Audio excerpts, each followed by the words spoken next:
Amongst the mayhem and debris, on a winning spree, Mace 2 went through to our series semi-finals. Pitbull led off the leash to join it. Blade cut a swathe through its opponents and Big Brother bullied. Chaos 2 gobbled up the big cheese. Gravedigger read the last rites to the Dark Destroyer. Stegosaurus proved dinosaurs aren't extinct. And now we have more. Let's rumble and roar at the Robot Wars!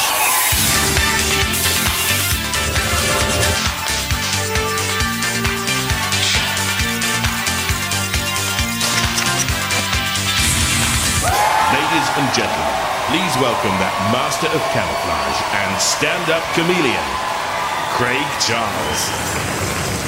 I've tried lots of therapies in my time. I went to see a child psychologist once, but he was terrible. Well, he was only 7. He said to me, "What's the first thing you think of when I say the word mother?" And I said, "Me mother." So he suggested I go to the Samaritans instead. But I thought a Samaritan was one of those oranges you only get at Christmas. And then he suggested colonic irrigation. But what do I know about farming? But I finally found a therapy that really is right up my alley. It's called Robot Wars. And right now, another 8 angry patients are waiting to air their grievances in the arena. Look out, doctor. They may need sedating. Philippa, who's in the waiting room? Thank you very much, Craig. Here in the pits, I'm joined by the Alligator team with their robot... Who's this? Who's this? Have we ever seen him before? I don't think so. With their robot Alligator. Ali, for aluminium, 6 mil. Any robot has to get through if they want to destruct that robot. We have corporal punishment here.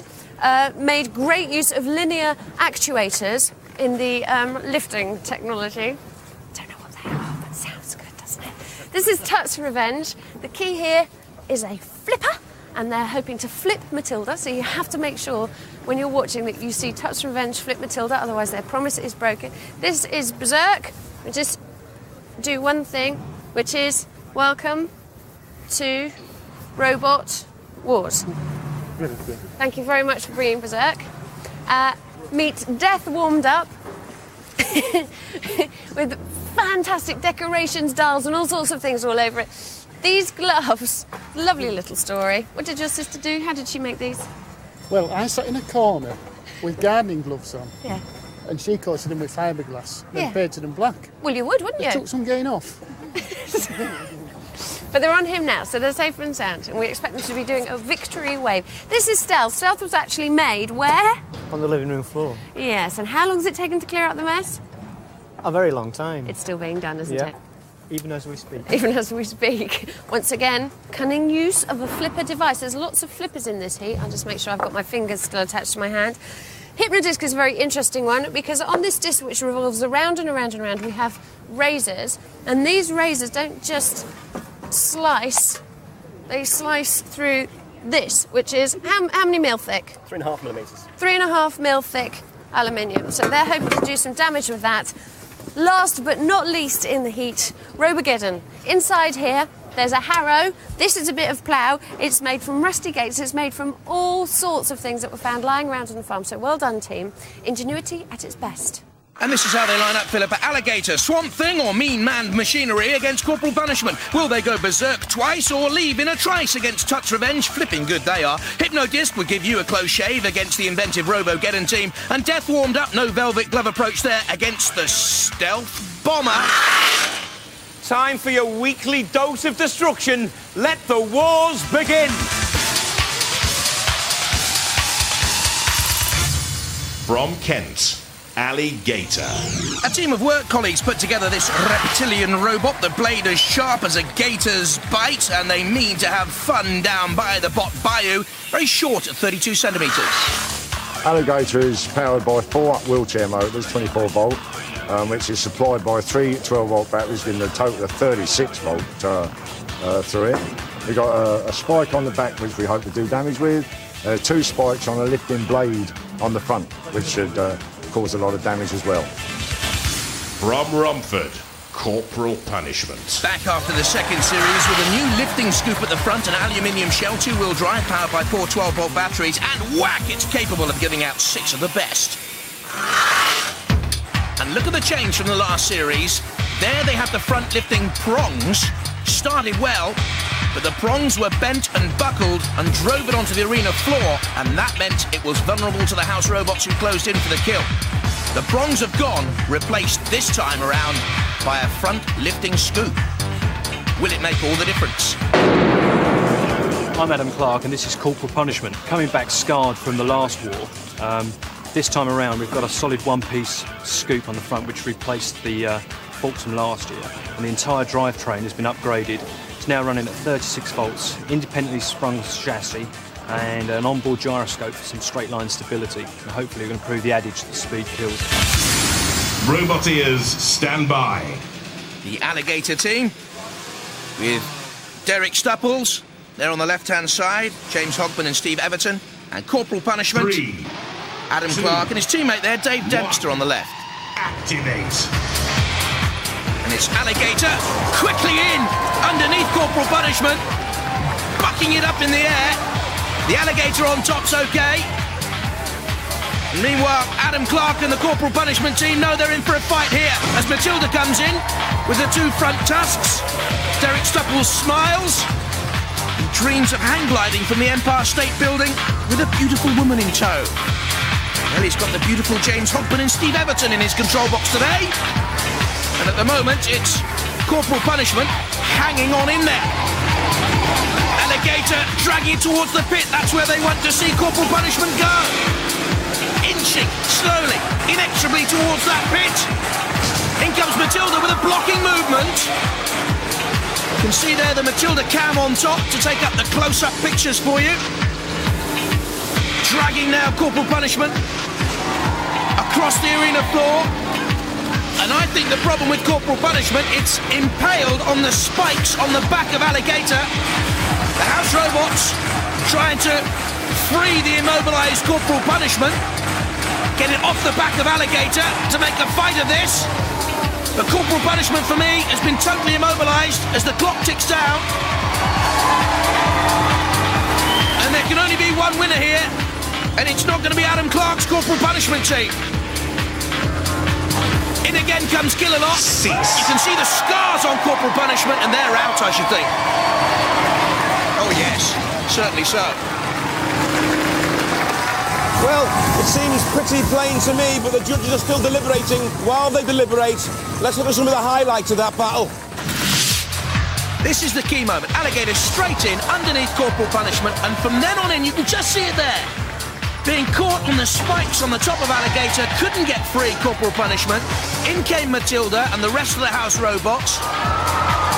And Corporal Punishment just couldn't get away. Almost went in the pit, of course. This is Killalot, look, trying to flick it up, also causing damage. Bent and buckled Corporal Punishment spun in the air and down and out. We have a judge's decision. It's a split decision. It's quite controversial. Alligator wins 2-1.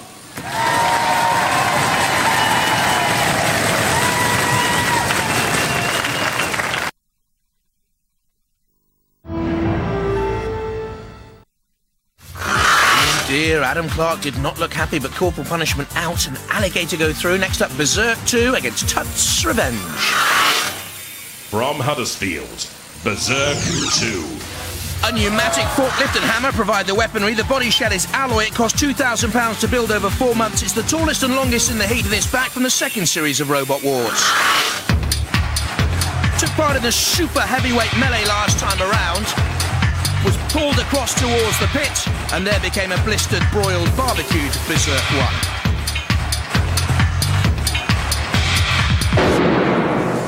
1. My name's Stuart Ford. I'm the captain of the team. This is Christopher O'Connell and Graham Kershaw, and I'm Martin Kershaw, the interpreter. The name of the robot is Berserk 2. The weapon is a hammer on the front, and it's run by pneumatics. There's another weapon, it's a forklift, that's at the back. The body's made of aluminium alloy. The weapons are made of steel. And that's it. We hope to win. From Preston, Tut's Revenge. This is a reincarnation of Megahertz from the last series. It has 2 pneumatic rams with a flipper hammer, can self-right, protected by 2mm steel plate. It cost £500 and took 8 weeks to build. And went out early in the last series of the wars. But in King of the Castle, look at this, had one highlight. It took bodies with him. The 2 house robots Bash and Dead Metal, and they loved it. Back again. They went out, so did the house robots.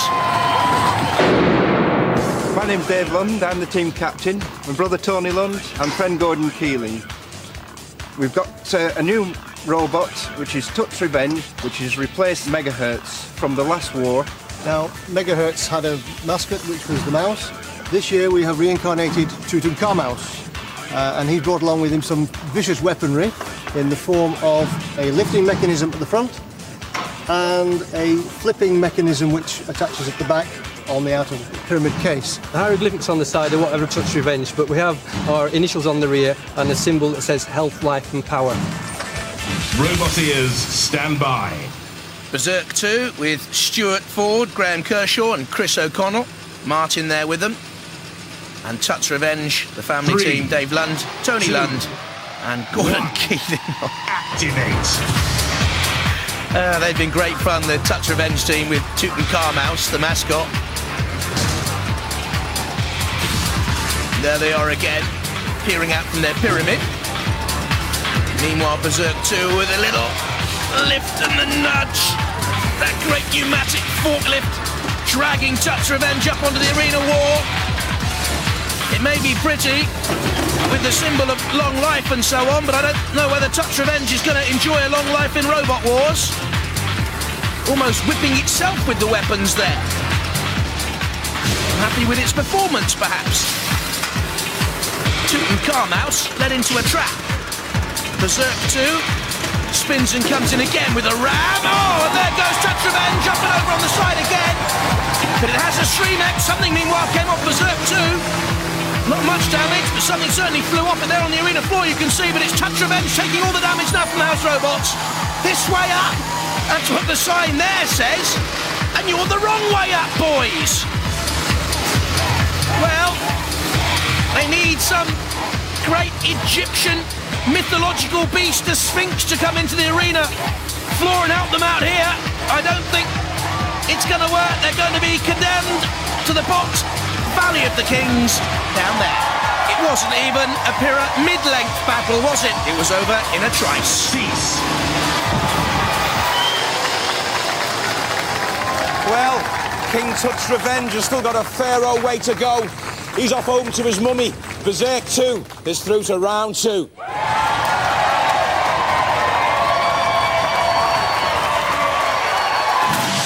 So how was it? He was all right at home practicing, but as soon as he got here, his body was shaking. Oh! But what was the best bit of the battle?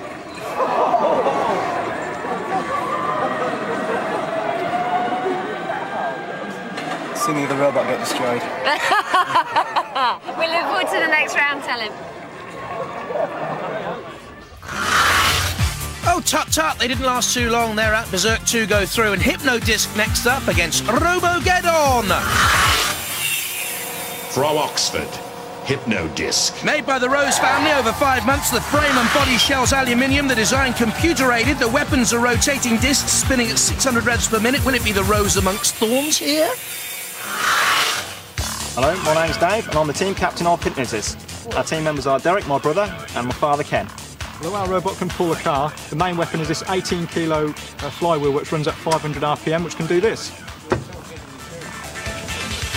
From County Durham and Lewisham, Robogeddon. Here we have a pneumatic ram and lifting arm capable of hoisting a grown man, a Kevlar-coated aluminium shell over a steel frame, another family-made machine, and a warning: don't rile the riles!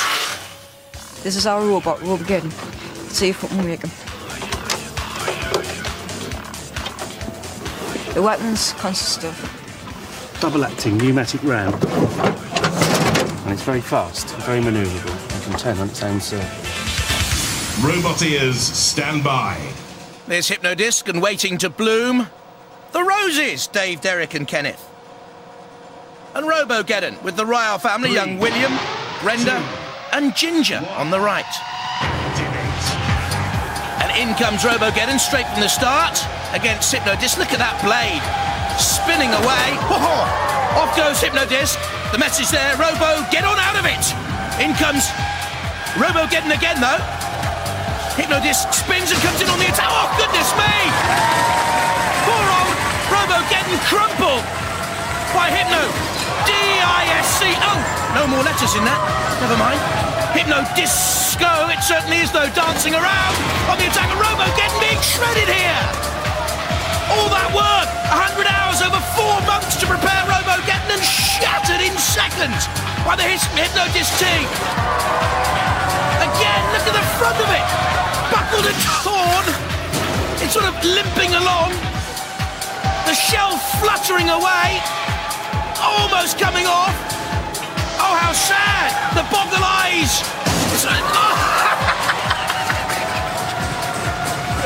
Oh, you shouldn't laugh. Look at that, laid bare. Oh, dear. Poor old William Ryle. He's only 13. He's put this machine together.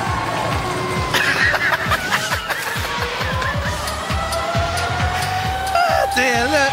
There's nothing left of it now. Hypno-Disc, what a mighty machine this is. It's on fire, I think, as well, Robogeddon. There's smoke coming out.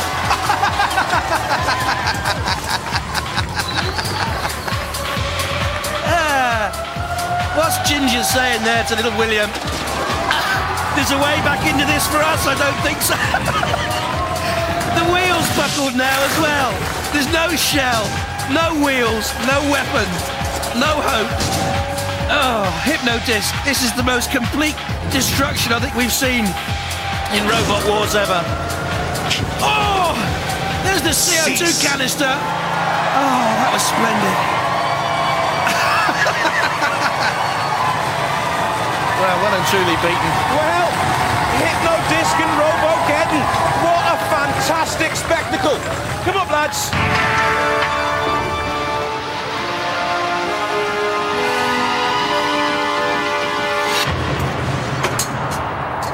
Robogeddon. Well. How long did it take to build that robot? 6 months, Sergeant. 6 months. And it disintegrated in 6 seconds, didn't it? What a fantastic robot you were fighting, though. Scared a load of people, no. It's such unusual design, isn't it? It is. I think there'll be a lot of frightened people out there now. I think they will. I hope you enjoyed your time, but it didn't last very long, did it? No. Ladies and gentlemen, Robogeddon. Well. I've never seen anything like that before on Robot Wars. I mean, it completely battered that robot. It just ripped it to pieces. It's devastating, isn't it? Yeah. I wouldn't want to find that in my laundry basket. Never mind to kill a lot. We wanted it as a war of weaponry. And how come the disc is so destructive? It's the weight and the energy contained in the disc when it's spinning at up to about 500 RPM. It's a brilliant robot. I think you could go all the way. Ladies and gentlemen, Hypno-Disc!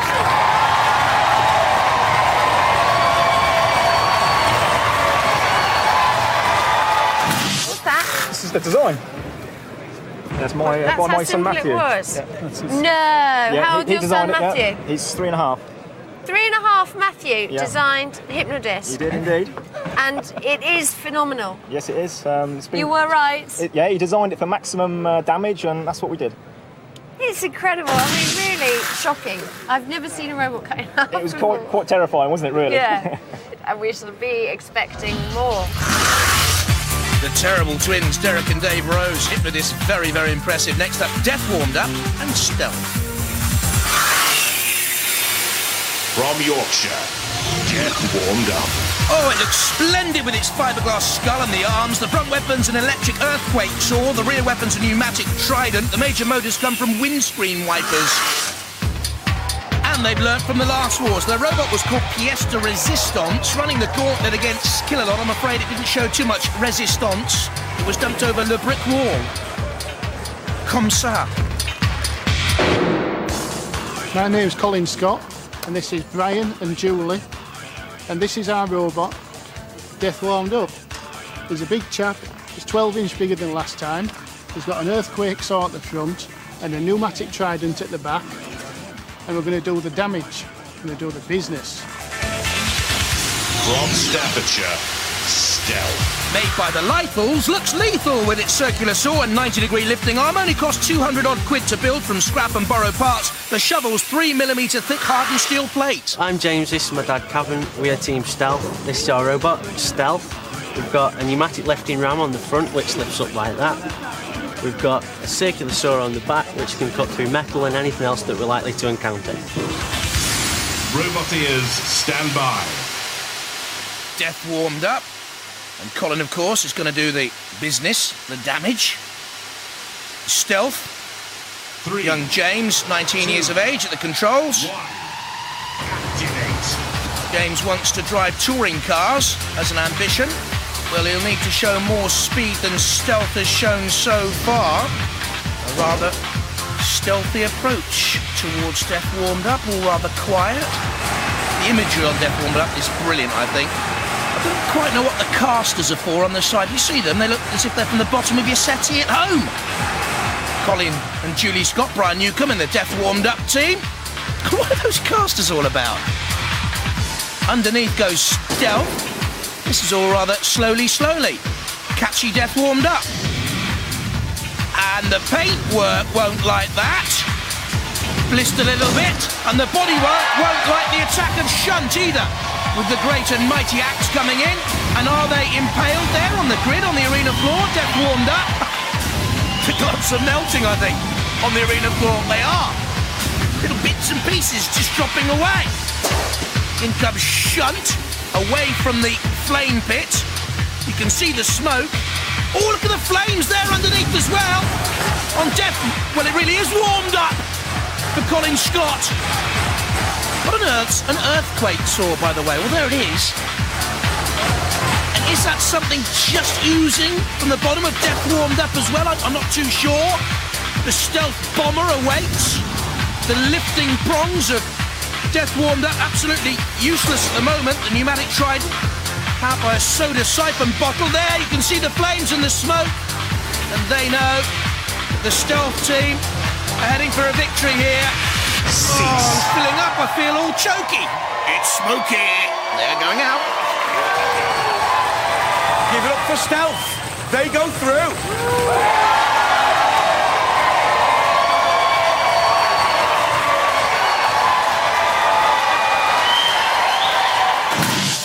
Welcome back to the pits. We got a souvenir. You've got a souvenir? We sneaked up on him when he wasn't looking.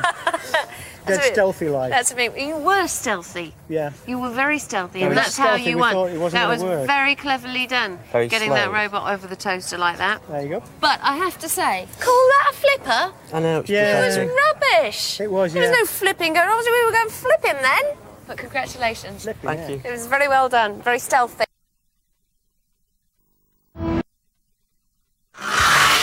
Heading for fame and wealth? Stealth? Who knows? But they're through with Hypno-Disc, Berserk 2 and Alligator, and this is how they came out of the hat for the second round draw. Berserk 2 against Alligator, Hypno-Disc against Stealth, and a long trek towards the final. I'm going walkabout now. I'll let Craig explain. Now, you may have noticed that most of our robots have been legless. Not because they've been driving all over the shop, but because they've got wheels. Well, now it's time to feature those robots who prefer to show off their pins. Wheels aren't the only way a robot gets about. This is the first of our series of robot walker battles. From High Wycombe, Miss Struts and the English family, a 4-horsepower petrol engine provides the power for those stilt-like legs, protected by an aluminium frame with polycarbonate panels. And from Hertfordshire, Stomp, a starter motor from a scrapyard and a windscreen wiper motor from a truck used here inside the aluminium box shell. It's the lighter but quicker machine. Roboteers, stand by. Miss Struts then, with the longer legs. And they're the team Ian Inglis, Kerry Inglis and William. And Stomp, Carl Nielsen, John Lilly and Tim Mitchell. 1. Activate. And so we begin with Miss Struts. An electrifying start. Walking very much actually as I do on a Sunday morning. Well, teetering really, tottering. Stomp, not walking at all. Spinning though, and actually this is its major weapon. flail powered by a petrol strimmer. It can spin on the spot. And that's the aim of that. Slam into the side of Miss Struts, giving Miss Struts the same sort of headache, actually, I have on a Sunday morning. The Inglis family trying to get Miss Struts to progress a little bit quicker. Well, these boots are made for stomping on Stomp. Stomp isn't going anywhere, actually. I wonder if it's been immobilised. Engine's certainly working in Miss Struts. I don't know whether we want to see inside Miss Struts, really, do we? Stomping. Ooh, listen to that! What on earth was that noise? The scream of Stomp. Miss Struts still trying to make progress there. She reminds me of an old geography teacher I had. She didn't move very quickly either. Could collar you at the back of the classroom. Oh. Stomp just getting ripped apart by dead metal. Not going anywhere. Go on, get Miss Struts moving, English team. In she comes again. Nice boots, anyway. Purple, fashionable, and yellow. And off goes Stomp. Action as Killalot plucks it up into the air, spins it around. Now, you see Miss Struts is on the attack somewhere in the background. Oh, look at that damage now to Stomp. That's the most decisive thing we've seen. Miss Struts is at speed. Look, look, look. They're out of it, Stomp. And they nearly got into second gear. Look, chain came off. It stinks. That's why it never took a step. It did kind of. Did kind of, but didn't do a proper one. Look. Only had half the power. Oh, You know, It's spanner. built to very You fine see what I design mean about specifications, this kind of machine. yeah. You have... Oh, you can stop laughing over Is there. it true that it's an airline? You know those things that they keep hot meals in? And it is. It is. Our cameraman was right. You should have laid a bet on that, Jeremy. This robot has been around the world in a former life. Several times. Several times. And if you touch certain plants, you smell Vindaloo curry. Vindaloo curry, this one. Yeah, various other things, strange things like that. It's a fab. It's had 2 lives. It may not have another one. What do you think? Have you enjoyed it? Is what It's been a laugh, isn't it? Yeah. Well, Did you because we enjoy it? really enjoyed having you. That was very exciting. Yes. It was like, quick, walk on the spot some more. Quick, walk on the spot some more. It was just such an exciting battle. It is nerve-wracking, controlling all those legs. Most people just have wheels to control, and you had all of those legs. Those boots were made for walking, and that's just what they did. They carried on walking, and they didn't stop. That's true. But now your robot is in quarantine. It's in quarantine because it's a Why? bit hot. It gets hot because of the engine. Maybe you should have ventilated boots. They are ventilated. Are they? Yeah, how do you think they fixed it on? There's a huge, great square hole in the bottom of it. You did good. Very well done. And I love the tyres. I hadn't commented on the tyres before, but they're fantastic. You're a top team. Well done. You know what they say? Nice legs, shame about the pace. And on that note, it's back to the wars. Craig, this is how they line up once again. Hypno-Disc against Stealth, but first up, Berserk 2 against the Alligator team with Philippa in the pits right now. Any last-minute things I should know? We're going to win. You're gonna win. Yeah. Okay, That's go. it. Go, That's all go. we can tell you. How do I say good luck? Oh, good luck. Good luck. Good luck. Good luck.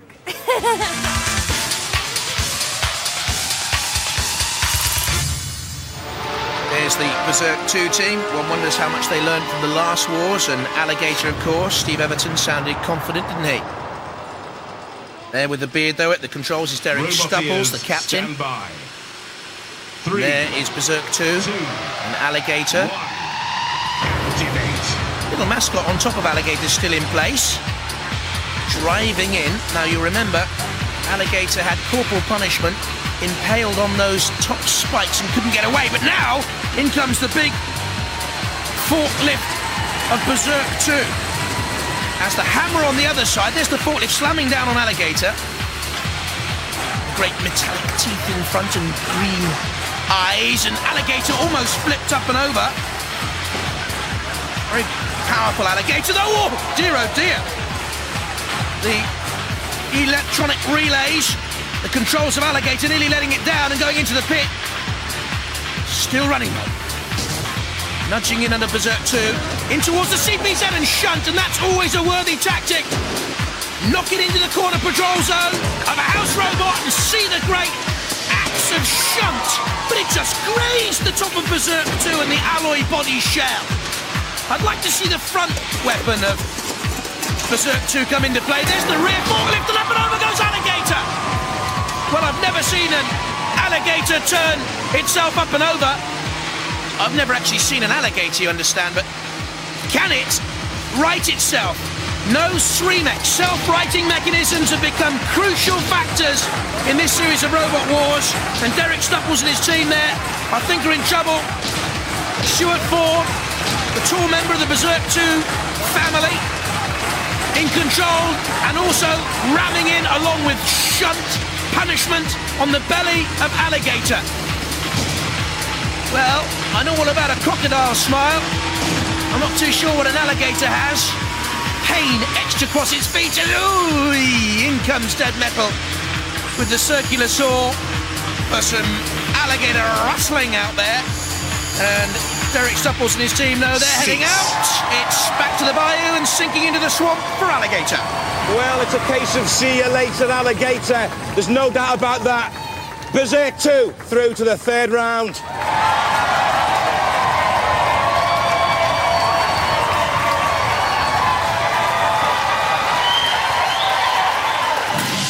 I was wondering what roast alligator tasted like. Very nice. More squashed than... Oh, look.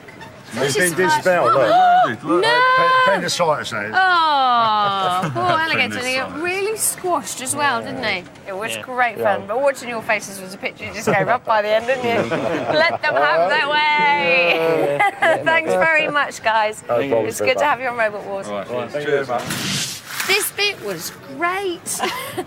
This bit was great. And then they stood on him. I thought he was going to tip himself over at one point. Oh no. And you're close to the pits at one point. But you feel good? Yeah? Thumbs up. Very good, thank you.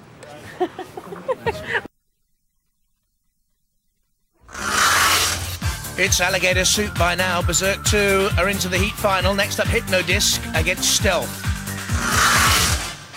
Okay, you'll recognise the disc. It spins, it wreaks havoc, and it's about to go in there and wreak havoc for the second time. Right. Guys, come over with me a minute, because this is a little confidential chat I want to have with you. I don't want anyone else hearing it, especially not from the opposition. I found out what your Achilles heel is. Have you? Yeah. Tell us about it. What is it? Do you not know what it is? No, we don't. You do know what it is, because basically, if you go over the flames, your plastic melts on your disc. Is this right? No. That's incorrect information. Yeah. It's all steel and aluminium. Are you no sure? plastic, no plastic in there at all. Are you sure? Absolutely positive, yeah. 100%. Yeah. So there is no Achilles heel, that's what you're telling me? Well, there is, yeah. Yeah, there is, Go but on. it's top secret. Oh, go on, you tell us. can't I'm tell not you, sorry, tell no. anyone, am I? Well, we can be flipped, can't we? Flip us over. If we go on the side, yeah. it'll be But quite can they flip you over? Yeah, it's got possibly, it's a flipper, yeah. What's weak about you? While they're not looking. It's terribly made. Oh no! It's going to fall to pieces. It's not. It is. That's why we've got bin bags. It's not. You've got this great flipper. You're taking bin bags in with you to pick up the pieces. Yeah. Oh, positive thinking, please, chaps. Okay. Good luck, though. Thank you. Walls have ears, you know. Have the spies worked? The Stealth team reckon their robot's been made out of sticky back plastic and have those bin bags at the ready. Robot ears, stand by. And there is Hypno-Disc. 3. Nothing covert about that. And Stealth. This is a great match here. Two very impressive looking robots, and Hypno-Disc is just about the best we've seen so far, I think, in this series of Robot Wars with that greatly powerful blade. Something came off Stealth straight at the start there. I think it might have been a nut or a bolt only. Can they get in with the flipper? Have they realised that underneath Hypno-Disc, grinding away 600 reps per minute on that great disc at the front. Again coming in on the attack on Stealth. Oh, just flipping it around, and look at the back blade of Stealth. Immediately knocked to one side and buckled. Matilda thinking twice about attacking Hypno-Disc. Well, look at this. Jumped up in the air, Hypno-Disc with the blade of Stealth completely flying off. Off goes the blade of Stealth. Hypno-Disc flown up into the air. Bits and pieces flying around the arena floor like a great bucking bronco. Hypno-Disc back and together in one piece, unlike Stealth. That's another piece that's flown off from somewhere. Debris all over the arena floor. Look at the damage there to Stealth again from Hypno-Disc. This is wonderful stuff. Matilda again retreating into the CPZ, and wisely so. Oh, Stealth, there's hardly anything left now. Down to bare bones. Groggy, reeling in dismay. More mayhem and machinery. The machinations in the minds of the Hypno-Disc team. Malevolent. In it comes again, slamming Stealth against arena wall. Oh, and they know they're seconds away from oblivion. Look at that. Wonderful. All our planning in Robot Wars aimed at this. Devilish. Destruction. Damage. Demolition. Sticky back plastic. Oh dear, you'll need months of welding after. Up goes the flipper, that was the danger. No chance of Hypno-Disc being flipped now. Oh dear. Cease. The guts of Stealth exposed. Well, Stealth's not so stealthy no more. The winner, of course, is Hypno-Disc.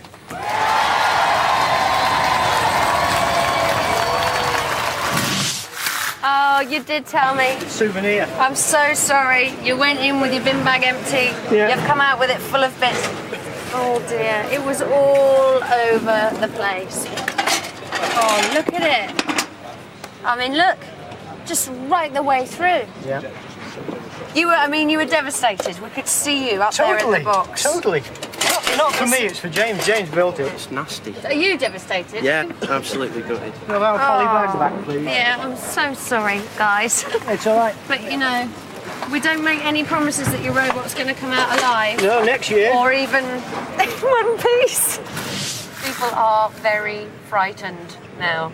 Well, we've still got a few problems with the control. I was stuck in the corner with Matilda for a while, and that wasn't me attacking Matilda. That was it took on its mind of its own. So. And if you can shear through a flipper just like that, yeah, that's the benefit.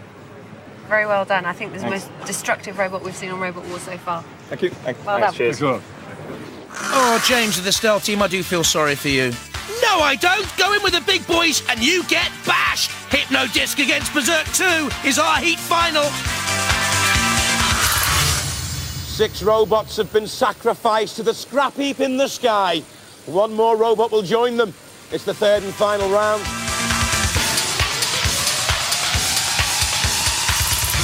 And as rotor blades rev and machines mesh, let's see how they got to this heat final. Well, Berserk 2 came up against Tuck's Revenge and they had a fair road battle. Tuck's Revenge spun and eventually in the pits. And then Alligator turned up and over. Berserk 2 triumphant. Looking good too. But as good as Hypno-Disc, is anything been as good as Hypno-Disc ever? Robogeddon shredded. And then Stealth sliced, mashed. And it's now Berserk 2. Stuart Graham and Chris O'Connell in the team against Hypno-Disc in the final. The Rose family, Dave and Derek, the twins, and Kenneth, Dad. Robot ears, stand by. And there we have Berserk 2. 3. Huddersfield against 2. Hypno-Disc of Oxford. Debate. Berserk 2, a tentative start. Go on, run away. I don't blame them. Oh, coming in on the attack though with a forklift. Well, that's the first time we've seen Hypno-Disc even put off in this heat. And bravery here by Berserk 2, looking to use that forklift to flip Hypno-Disc. The Achilles heel, we know that, and obviously the Berserk 2 team have realised it too.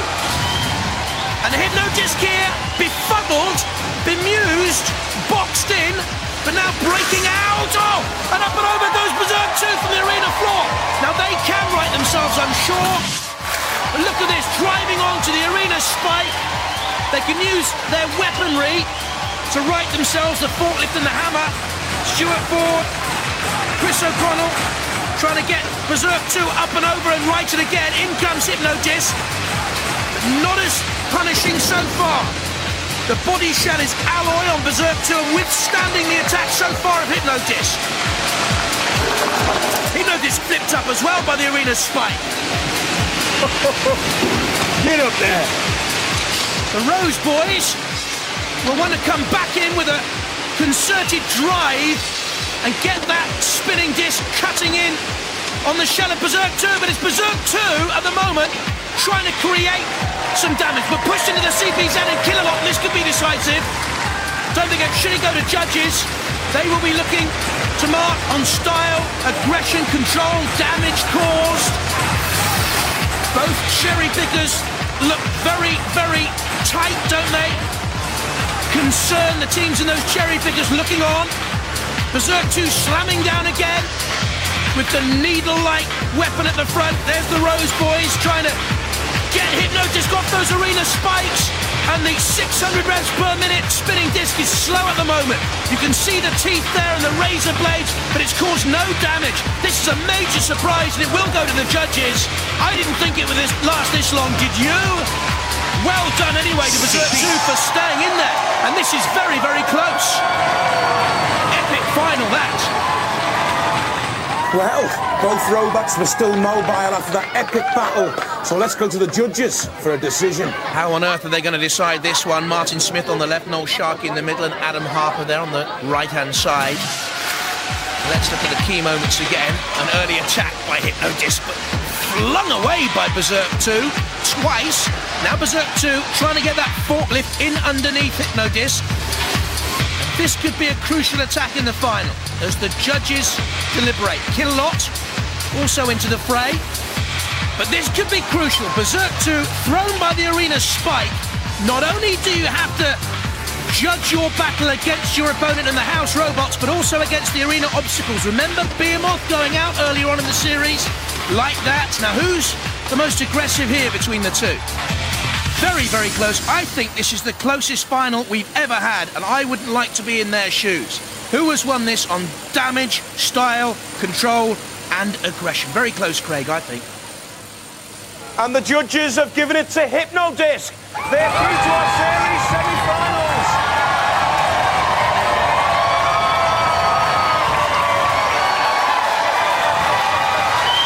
James Bond had his fun with Pussy Galore, but he only got a rise out of Robot Wars.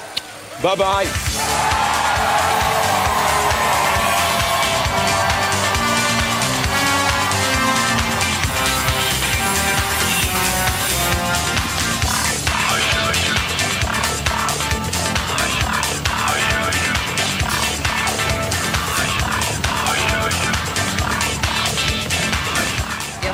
Series semi-finals. Thank you very As much. we suspected you would be, I have to say. It was a close battle, though. It was a very close battle.